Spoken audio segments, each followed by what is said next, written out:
Welcome to the Writer's Life, the place where you get the sights, sounds, smells of my particular writing experience, and where you get the truth about the writing life. Something a little bit. Oh, don't forget to hit that like button and subscribe. I always forget to say that. Like, don't forget to subscribe and smash that like button. It's a brand new channel, and it could use your support. We're already up to about 250, 255 subscribers since we started. I think we had something like 30 or something or whatever. So people are starting to catch on. That's a good thing. Hopefully I'm delivering you decent material that you won't get anywhere else. So today something a little bit different.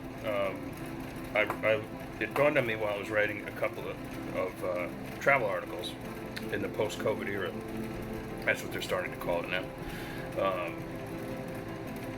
That you guys might, especially you travel writers out there, you might want some information on precisely the new procedures you go through as soon as you arrive at an airport.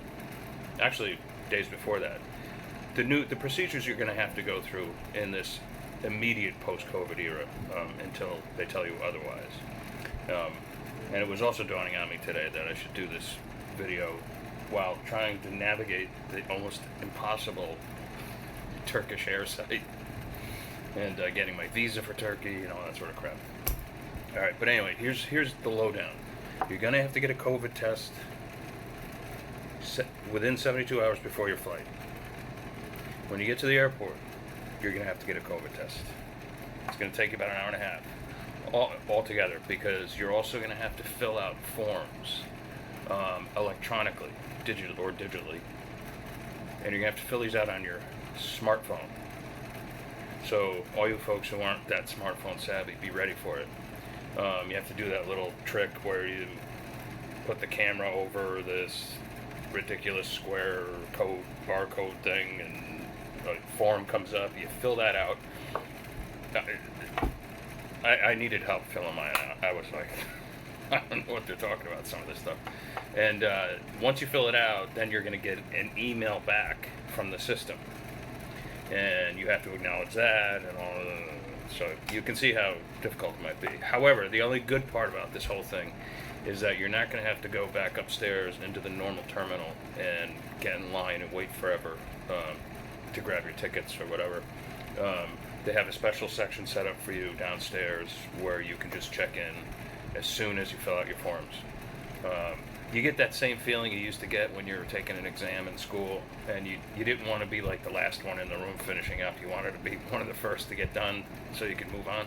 But anyway, so that's good. But the whole process takes about an hour and a half.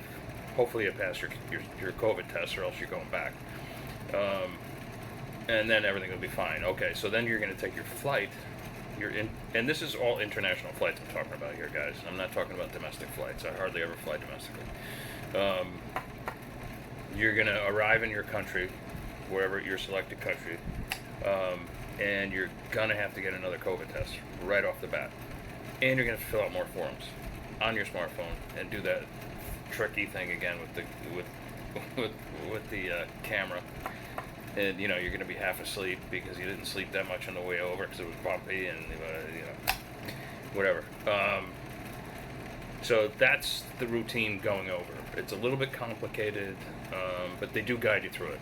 There's a team of travel professionals guiding you through it. Okay, so you do your thing. You're over in the country, and now it's time to come back. You're going to have to get another COVID test for on the way back within 72 hours. Now, my last experience in Italy, when I got back a week ago, is I only had to take that one 3-day COVID test. However, I did have to fill out forms online that they sent me before my departure date, and this was using Delta. I don't know what it's going to be like using Turkish Air. I don't know. This is the first I've ever flown them. I normally fly Delta. That's where I have all my points. But they ask you a series of questions, and they give you stickers for your passport, and you have a special area where you'll go to check in and all that sort of stuff. So it was a little more easy peasy lemon squeezy on the way out. because it only makes sense because you're leaving the country, and as far as they're concerned, sayonara. Here's the thing. After everyone who travels, and I'm not necessarily a travel writer. I go to some crazy places for research for my books, especially my Chase Baker action adventure series, of which the Shroud Key over there, if you can see it, is the pilot novel. Not once in all my travels, my most recent travels to Italy, did they ask me, did any official ask me about my COVID-19 vaccination card record? Not once. And in fact, on the way back, I kind of inquired about it. I'm like, how come you guys don't ask about the vaccination card? And the kindly uniformed woman said, we don't care. We just care about your tests. So, okay. So I got shot up for, I'm not sure why, but it makes me wonder if you can actually travel internationally without the vaccines, because I know I could have. I'm not telling you to go that route. I got the vaccines precisely so I could travel internationally, and so, that was just a choice I made.